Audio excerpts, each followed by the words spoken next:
સમય જતા તો જીવન કેટલું છે એ તો કુદરતના હાથની વાત છે, એ તો આપણને ખબર નથી.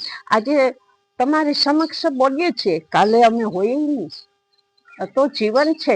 અને સત્ય તો વાત એ જ છે કે સત્ય મૃત્યુ જ છે. એક દિવસ મૃત્યુ તો આવવાનું જ છે, મારું અને તમારું આજ ને તો કાલે મૃત્યુ તો આવવાનું જ છે.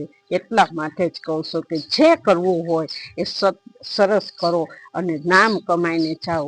અને અહીંયા મર્યા પછી આપને પાછળથી સંભાળે કે હતા કંઈક માણા હતા, એવી રીતે જીવીને જાજો.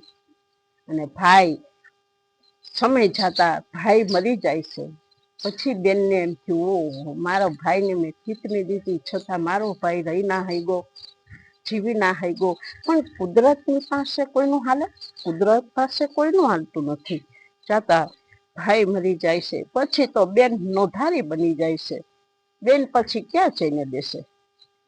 છતાં હું તો કહું કે એવી દુખિયારીયું દીકરીઓ હોય, દુખિયારીયું બેનો હોય, એનો સહારો થઈ અને આભને ટેકા દેને એવા ભાઈ થઈને ઉભા રહેજો, જેથી કરી તમારો પણ બેડો પાર થઈ જાહે. જય માતાજી, જય શ્રી રામ.